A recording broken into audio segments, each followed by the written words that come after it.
Good morning, Althea. Welcome, everyone. We're going to try that again. Are you able to hear me now? Okay. I just invite you all to enter the sanctuary and find a comfortable place to sit. And as everyone's coming in and getting settled, I'd like to ask you to silence your cell phones. I'd also remind you that we don't have any food, open containers, no drinks in the sanctuary, please. Helps keep our space nice and clean, so we appreciate you abiding by that rule. Come on in.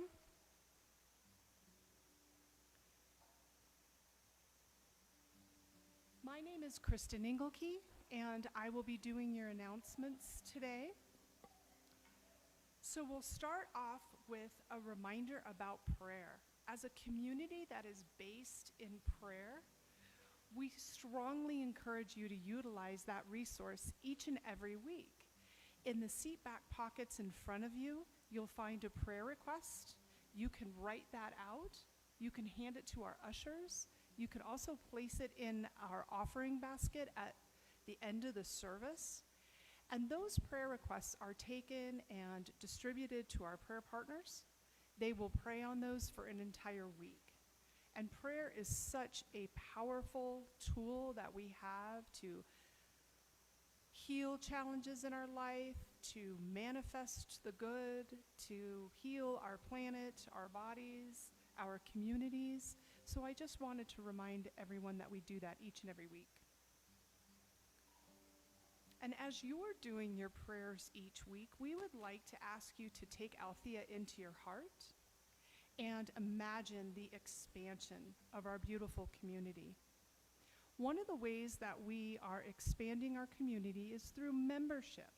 So if you're interested in becoming a member of our community, you can get a membership form from either Bob, who is seated behind me, our board president, Ricky Stanton, Reverend Christina when she returns, and there's also an online membership form that you can fill out.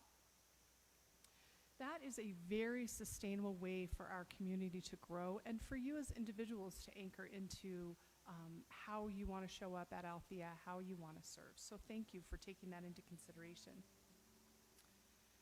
Very excited to announce that tickets are on sale for the Colorado Symphony Orchestra amazing event that's called Too Hot to Handle. So you can join the Althea community on December 22nd at 2:30 in the afternoon. This is an exuberant jazz, gospel, R&B infused concert, and it reinvents Handel's Messiah, so it's beautiful for the holiday time. You can receive more information about any of these announcements on Althea's website, and there's a couple things listed in this week's program bulletin as well. I want to invite all of our community to our first ever Woo Woo Wednesday. I love that name. It's a Friendsgiving potluck the Wednesday before Thanksgiving here at Althea. We are partnering with Awkwardly Zen to host the special evening. It's an evening of community and gratitude. So bring a dish to share and feel free to invite friends as well. We're looking forward to celebrating gratitude with you. We have a new way that you can volunteer here at Althea. If you are interested in providing fresh flowers like those that you see next to me, the podium, we are asking for volunteers to sign up and provide those flowers each week.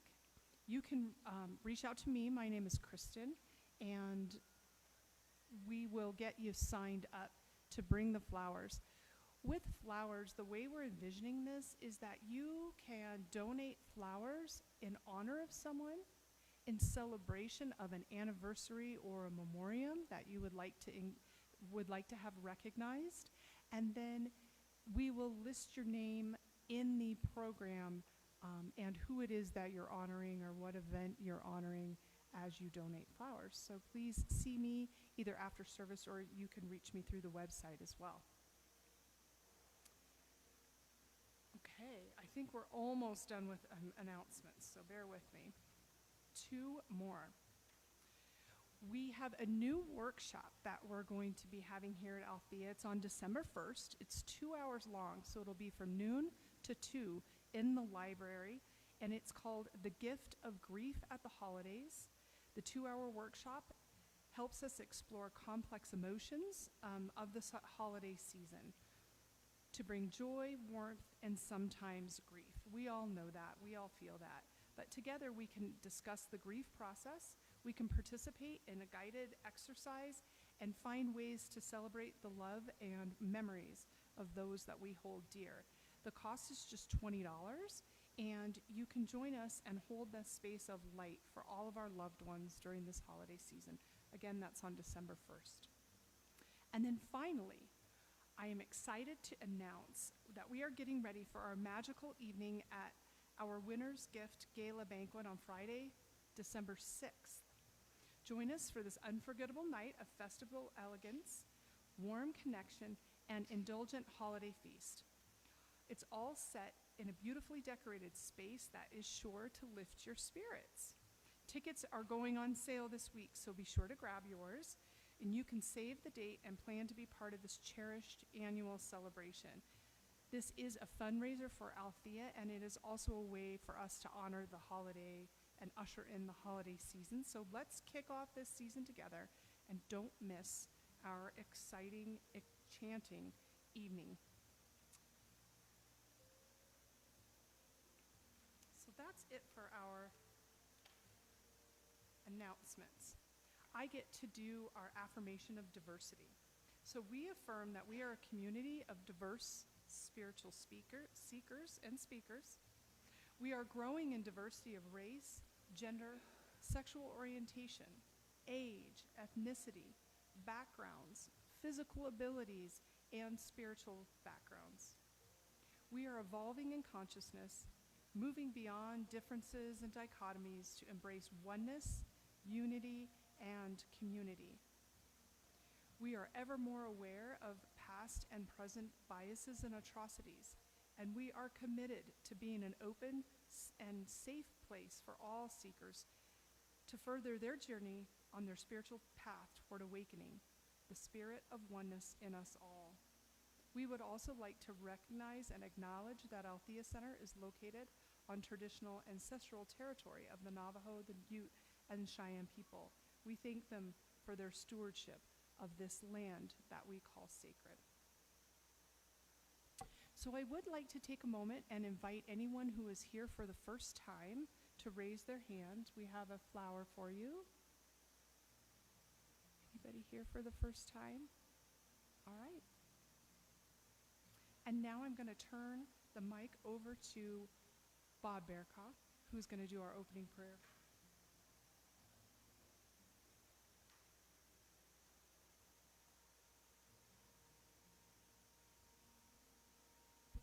Good morning. So just a couple of things in advance. One of the phrases that we often use in doing prayer or treatment is to come together in consciousness. And I think it's really interesting that we don't have to know how to do that. All we have to do in our mind is just set an intention. My intention is to come together in consciousness. So just set an intention for that. And the other thing that I would just like to put out is that when I do affirmative prayer, it's always for myself. Knowing things about our community, knowing things about other people, the truth. So I invite you to take my words as your words if you respond to them and if you resonate with them. So let's just take a moment to come together in consciousness. We can use the breath. We can use our mind. and to know that the center of our being is where that consciousness and that spark of divinity reside. And so I know, and I affirm, and I remind myself that all there is God. Or we can call it spirit, we can call it the one power, whatever name we choose to use that works. That's all there is. And I remind myself that even in those times where it does not look like it's all good, it's all God, it's all spirit, I know somehow that that is the truth. There is a thread within me that knows that and recognizes it. No matter what's going on in the world, no matter what's going on in my life or the life of those I love, God is all there is. And knowing that and reminding myself of that, then I must be a part of this oneness. I cannot be separate from it, even at times that I might feel separate. I know there is that within me which understands and knows this truth, that I am one with the all that is. The one power, the one mind, the one presence, it is all available to me as I choose to use it in my life. And so from that place, I now speak my word. I speak a word of healing, knowing that at this very moment, healings are manifesting in the lives of all of us in this room, all of us watching online, and all of us in our community and in all of our loved ones. Incredible healings, healings of the body, healings of the mind, healings leading us into ever more joy and abundance and faith and love and light. That all of that is happening right here and right now. All I need to do is set my intention. I don't need to know how or why. And so I set that intention for myself right now, knowing the highest and the best for all of life. For the life of those that I love and cherish, the life of those who support me, but also for the lives of those that I might not understand, knowing that they too are the presence of God, the presence of life, the presence of love. It's in every one of us.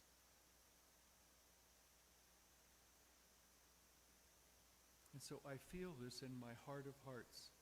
I feel this at the very center of my being. And as I feel it, so I know it comes to express itself in my life and in the life of others. And so this word that I'm speaking right now, I let it go. I let it go into what I call the law of mind, knowing that as I let it go, it manifests and comes back 1,000-fold. And so I must and I need and I claim and I affirm that I let it go and I let it be, knowing that all is good right here and right now. And so I say, and so it is. Amen.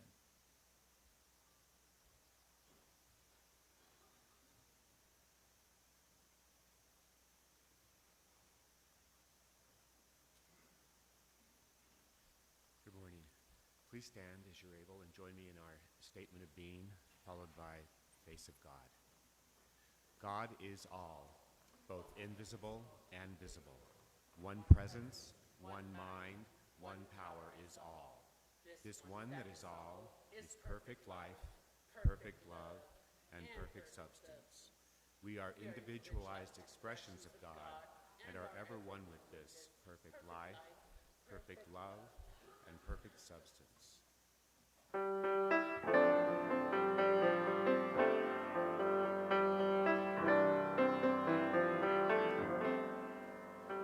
are the face of God.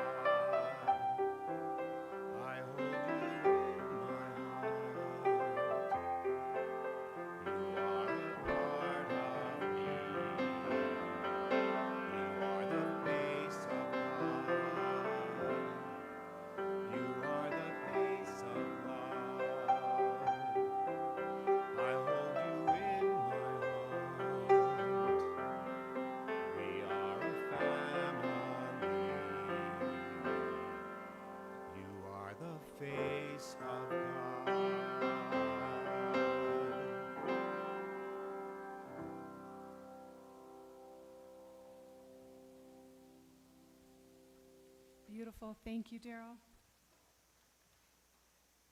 Now it is my privilege to introduce our featured musician, Kiefer Mansfield. Join me in welcoming him. His musical journey began with the trumpet and choir in school, leading to early success as a soloist. He excelled in classical music, earning top honors at the Illinois All-State Choir and a scholarship from the Milken School Vocal Festival. With a degree in musical theater from the University of Northern Colorado, Kiefer's career has taken him across the country and even to Japan, performing in theme parks, musicals, and off-Broadway. He also had the privilege of being a backup singer for Sarah Brightman and the B-52s. We are delighted to have him with us today. Please give a warm welcome to Kiefer.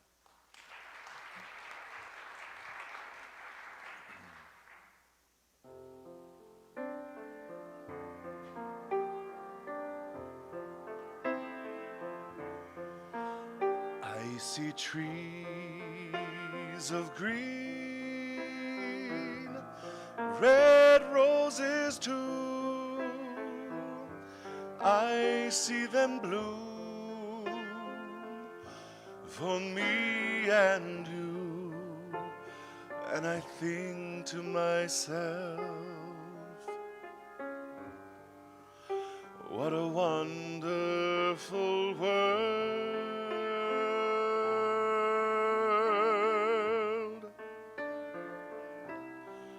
I see skies of blue and clouds of white, the bright blessed day, the dark sacred night, and I think to myself, what a wonderful world.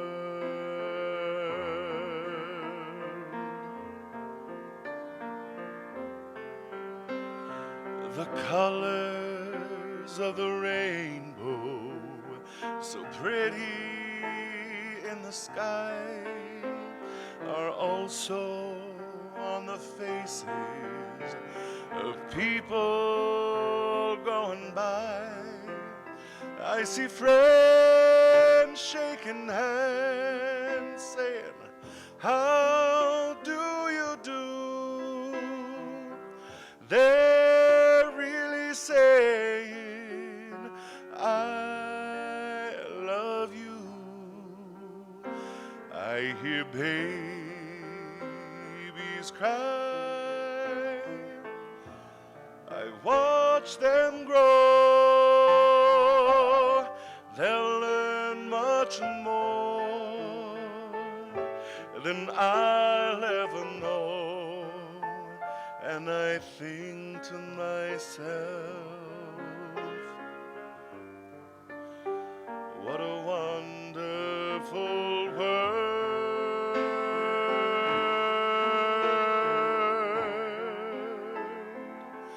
Yes, I think to myself,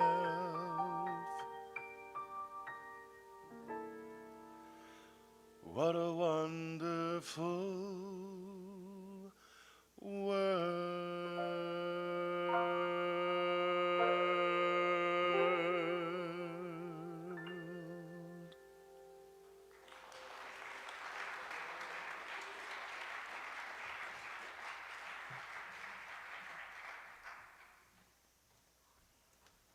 That was amazing. Thank you, Kiefer.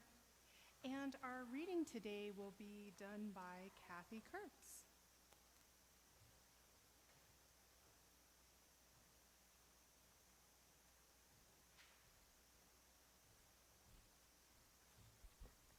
I can't really see you guys because I don't have my glasses on, but with them on I can't read, so you just feel better that way.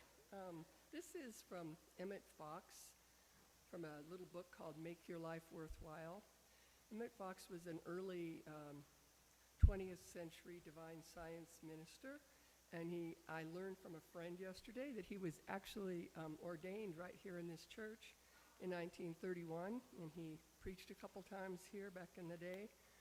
And one of our old ministers, Carl Kopp, was very fond of him as well. So anyway, he's got quite a history. The title of this one is How Prayer Works. Prayer always helps to the extent of our wholeheartedness and our faith. Technically, we would say to the extent of our understanding or the height of consciousness attained.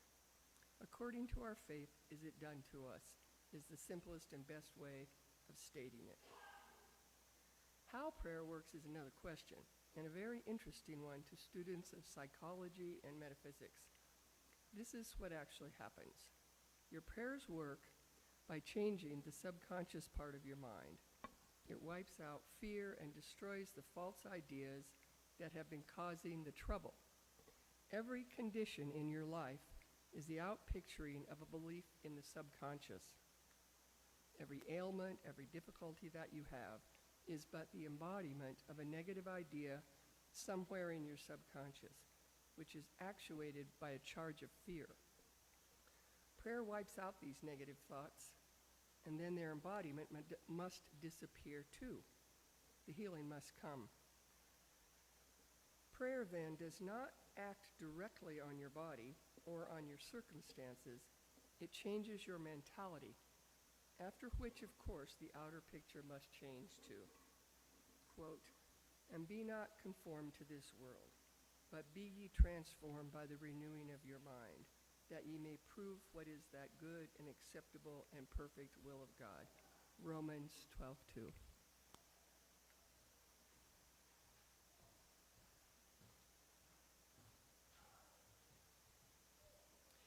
That was a wonderful reminder of prayer. And now it's my privilege to introduce to you our speaker today. Lori Hendren is an interfaith New Thought minister. Raised in a traditional Christian home, she had committed her life to ministry at a young age. But while in seminary, her professors and classmates discouraged her pursuits, saying God doesn't need you, God doesn't want you, women should get married and have babies. Lori left the seminary and pursued a career in nursing.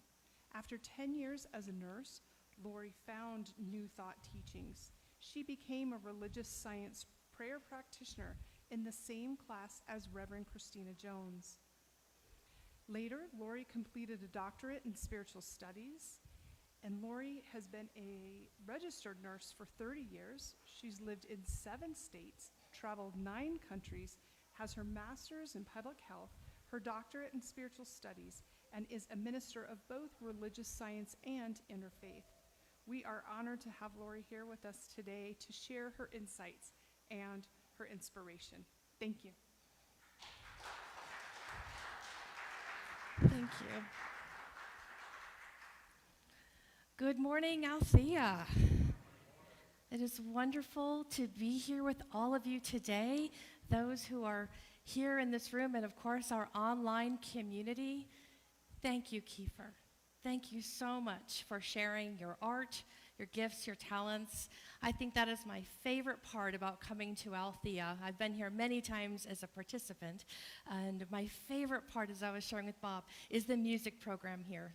I never know who's going to be performing because you tap into so much talent in the Denver community. So thank you, Kiefer.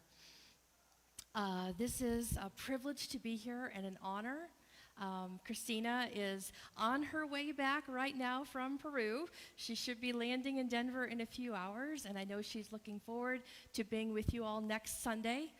I'm looking forward to seeing all of her pictures from her spiritual quest. So, and of course, your volunteers who have been traveling with her. So I'm sure it's going to be a wonderful trip, and we all look forward to hearing about it. For today's message, I have the clicker. Here we go. It's simple, but is it easy? It's simple, but is it easy? Now, some of you may already think that I'm crazy because don't simple and easy mean the same thing? They don't. Because simple is about our mental understanding of something. Being easy is about the execution of that, accomplishing it, getting to the end. For example, running a marathon. That's pretty simple. You hear the starter pistol, you start running. That's all there is for 26.2 miles. So it's simple, but it isn't always easy. Waking up at 5 in the morning to work out. Simple. You set your alarm. You have your clothes out. Got your earbuds all charged up. Some mornings, especially if it's snowing, it's not always easy.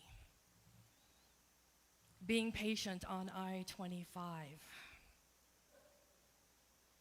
Accepting criticism, even when we've asked for it. All you got to do is sit there and listen. And of course, extending forgiveness. Simple, but is it easy? The main difference between simple and easy, though, was really in our thoughts about that. Nothing else changed. Let's talk more about that. We all know that no two snowflakes are the same. No two fingerprints are the same. But did you also know that no two brains are the same? There are 450 different components of a brain, and no two are going to be identical. Now, you can blame some of that on genetics, your father and your mother, and this is the output, right? But it's more than just genetics. Did you know that your life experiences impact the anatomy of your brain? And I'm not being facetious, I'm not being all woo-woo. I'm a nurse, I'm talking clinically. Your brain is changed by experiences. Making sure that changes with me. Experiences affects the synapses in your brain. You have lots of neurons, trillions of them. It's the synapse that is that pathway between them. And those synapses come out of our experiences. And our experiences stay with us, driving our expectations going forward, our anticipation of what will happen the next time we're in a similar situation. To unravel those synapses, that can be done with deliberation. But otherwise, we keep having the same experience over and over again because the same synapse is firing. Most of these synapses, by the way, were formed before we were 10 years old. So all of these times when you're looking at somebody having a meltdown and you think, my gosh, why are they acting like a child? Because they're still working on that original hard wiring in the brain. They haven't taken that effort, that initiative to undo that experience and have the experience of a mature adult who now knows the opportunity that lays before them. Because you see, we don't see things as they are. We see them as we are. Bob's had experiences that I haven't had. I've had experiences that Kristen hasn't had. So if the three of us are in a situation, I guarantee you, we will see and experience something completely different because of what we are bringing into that situation. Have you heard the expression that when you go into a conversation, that 85% of that conversation happened long before you showed up? Yeah, that's why. Because we come loaded. How many times are you sitting there talking to somebody and you can see in their eyes, they're just trying to get the next word out. They're not listening to anything you say because of their experience that they want to bring forward. Instead of allowing this new experience, this new opportunity, this new expectation. What drives those synapses? Oh, these things that are so painful, they make such a deep impression on us. Thinking back years ago, think to the fear, the betrayal, the loss, the suffering, the disappointment. That stuff has a big impact on those synapses, even though it's not happening here and now. It's what our body is remembering. It feels familiar. This is what's going to happen. And so we default. Those triggers and buttons people talk about, that's what this is.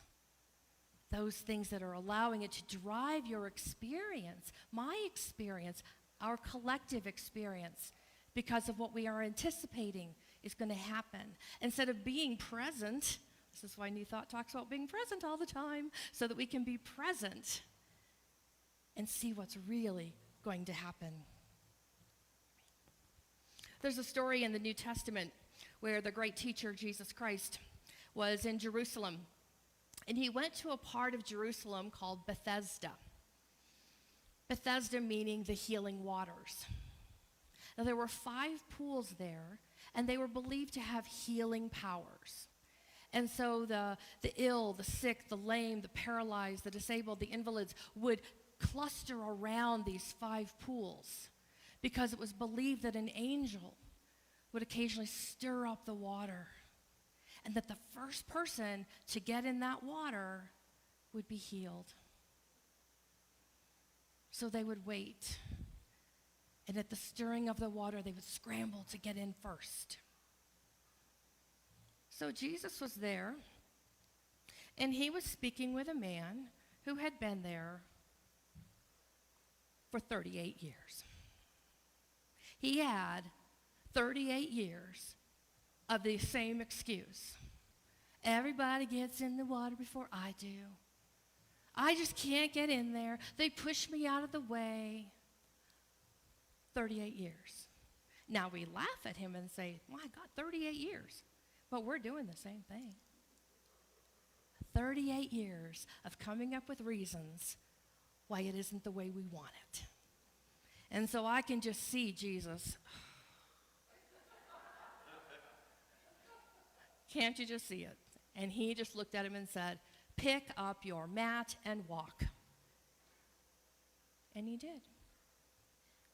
The man picked up his mat for the first time in 38 years, and he walked.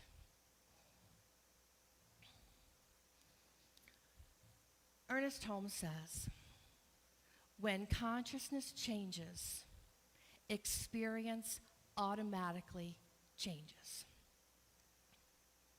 Unfortunately, most of us approach this backwards. When my experience changes, then my consciousness will change. When my boss gives me the raise, then I'll be happy. If my significant other would take out the trash, I would be happy. If this, then that. But so many times, we've got it backwards. And many times that experience, again, not today, 38 years. 38 years of having the same excuse, when all along we change our consciousness first, experience automatically has to follow. This is what we teach. Thoughts become things. Mind over matter. This is where it's going. How do we do that?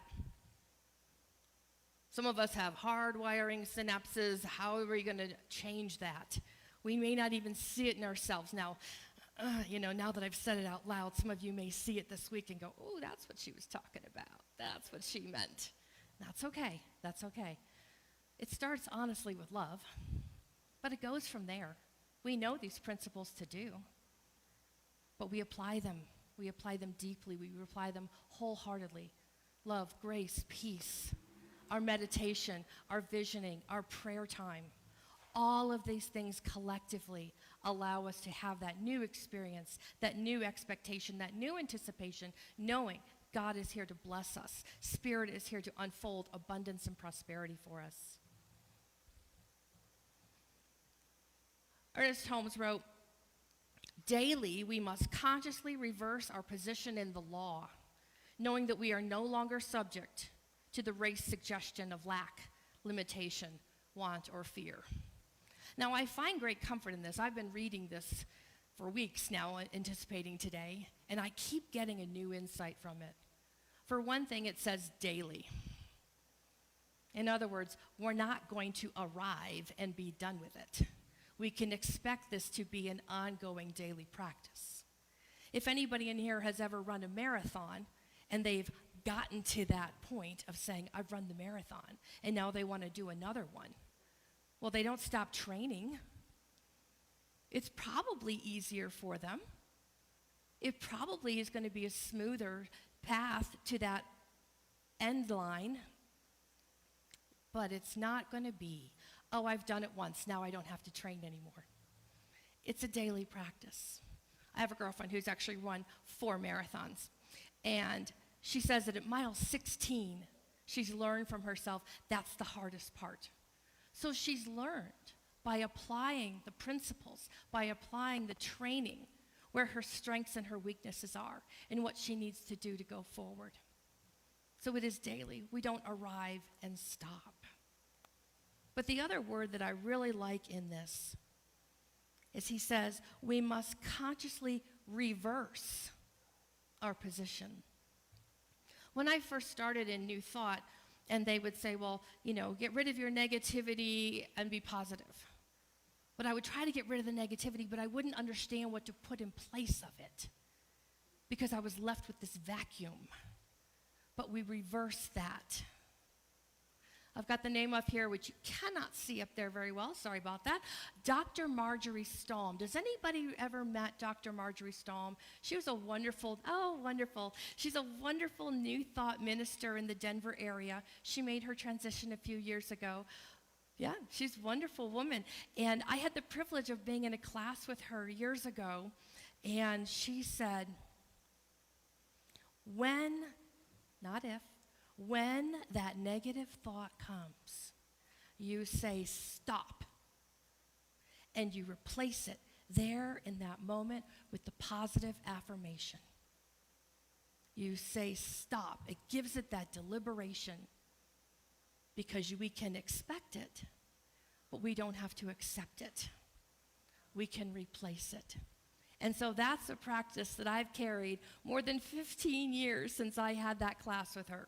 Is if I feel my thoughts going into that tailspin, to just say stop.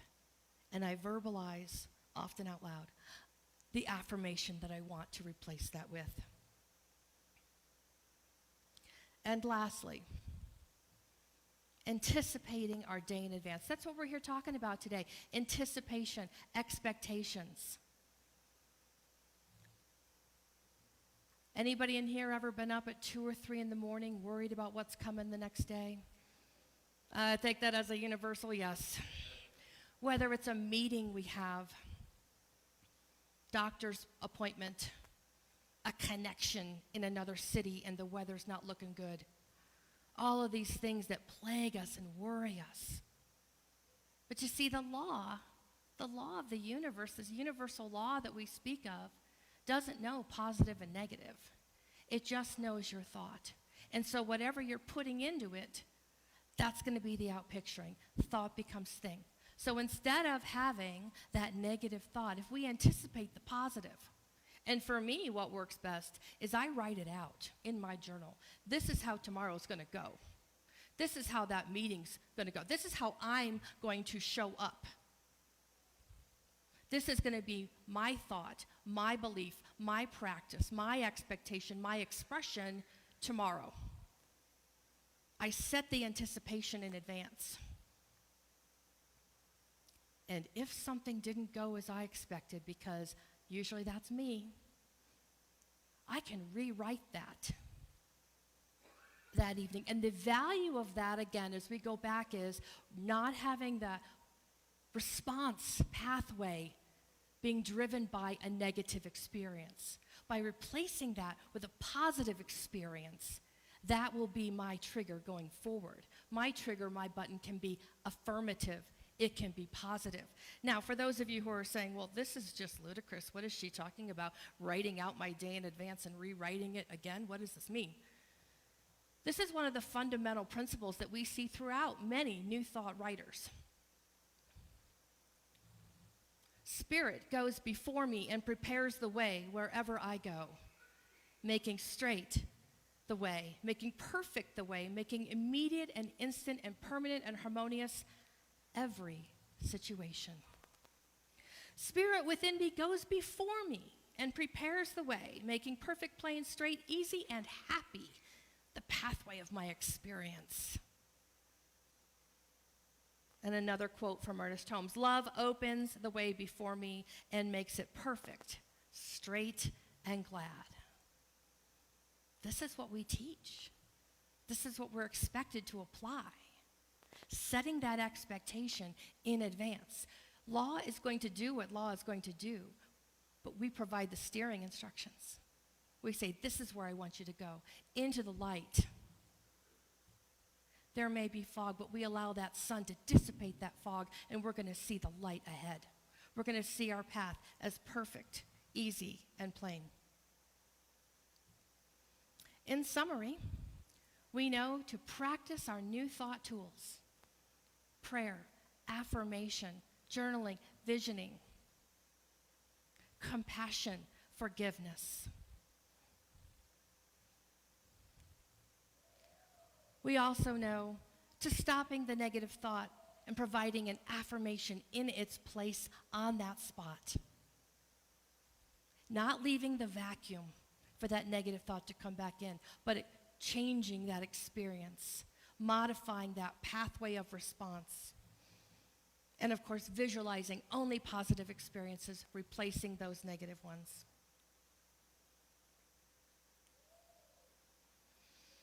But you can do all of these things, every single one, and I'm here to tell you right now, not one of them, not all of them together will change your relationship with God. And the reason is, you are already here in this moment, no matter what is going on in your life. You are already one with God, and God is one with you. We're not earning any favors. We're not trying to achieve anything with God. The purpose of all of this is because what we can do is we can improve and enhance our experiences, our relationships, our perceptions, and our lives. Definitely can't see that.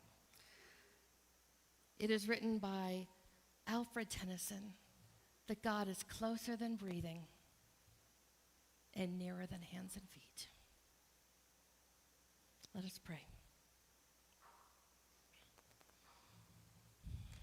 Here in this moment, in this beautiful sanctuary on this sacred ground, this beautiful community, I know that I live, move, and have my being in spirit. God, the creative energy of this universe, expressing through each person here the divine expression of love, grace, peace, and wholeness. I know that nothing ever detracts from that, nothing is lost, and nothing is ever withheld. I am so thankful in this moment, knowing that each experience is an opportunity for fuller expression, for more abundance, more prosperity, more love in our lives. Thank you, Spirit. Thank you for this teaching. Thank you for this knowing. Thank you for this community. I release this now into the perfect corresponding action of life, love, and law, knowing that it is done unto me as I believe, and I believe. So I let it go, and I let God be God, and so it is. Thank you.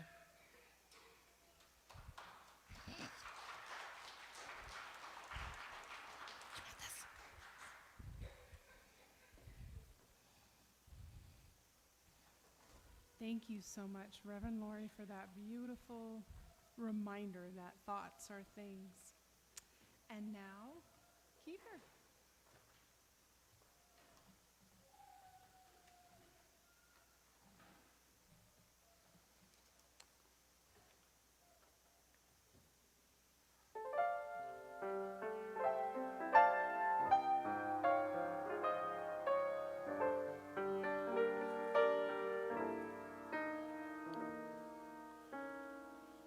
Smile, though your heart is aching. Smile, even though it's breaking. When there are clouds in the sky, you'll get by. If you smile through your fear and sorrow, smile and maybe tomorrow you'll see the sun come shining through for you.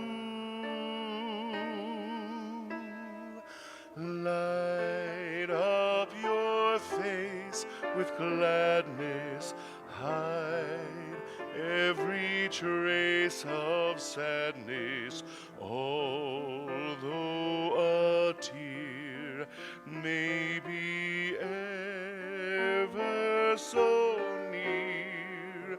That's the time you must keep on trying. Smile, what's the use of crying? You'll find that life is still worthwhile if you'll just smile.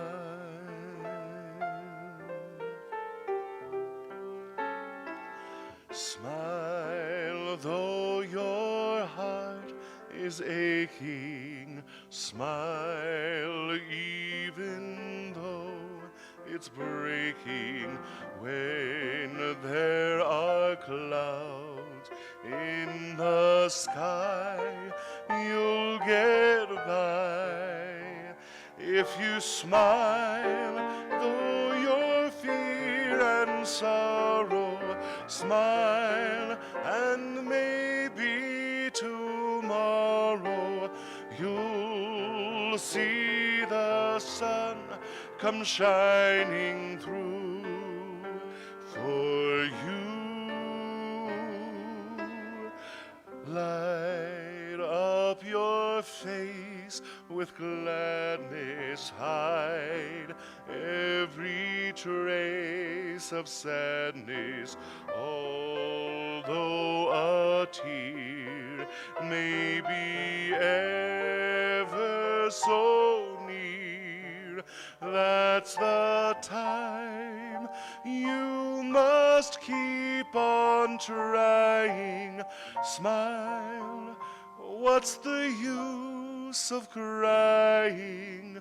You'll find that life is still worthwhile if you'll just smile.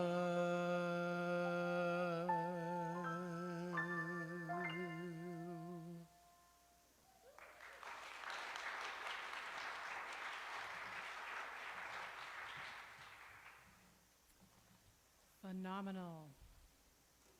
Another wonderful reminder. And this morning, it's come to our time where we engage and recognize the law of circulation. We know and affirm that this beautiful sanctuary and everything that you get to steep into each and every week is afforded by the generosity of those who give to Althea. There are several ways that you can do this. We have a dip jar in the back, and it lights up with $10 credit card dips. We also have access to donations on our website, and we'll be passing the offering basket. So let's bless our offering basket this morning. and affirm together, the universe provides all that I need, all that I get, joy, peace, helping to manifest, and so it is. Thank you.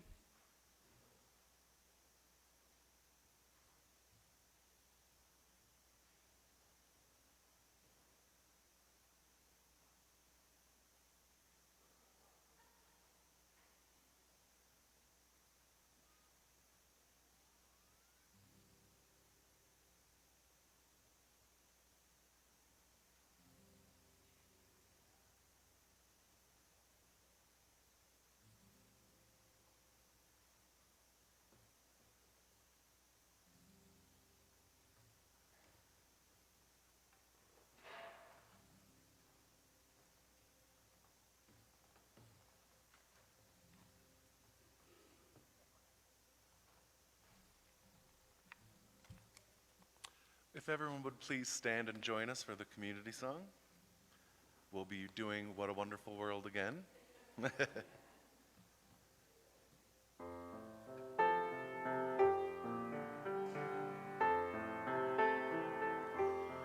I see trees of green, red roses too.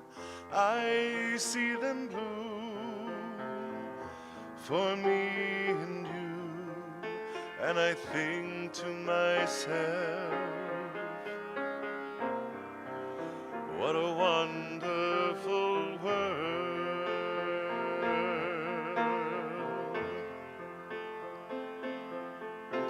The colors of the rainbow, so pretty in the sky, are also on the faces of people passing by. I see friends shaking hands, saying, how do you do? They're really saying, I love you. I hear babies cry. I watch them grow. They'll learn much more than we'll ever know. And I think to myself, what a wonderful world.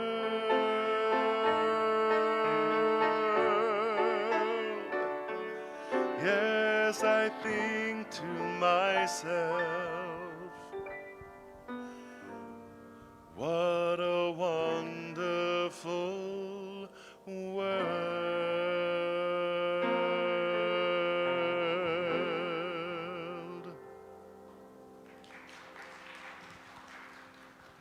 Alrighty, everybody grab a hand, even if it's your own hand,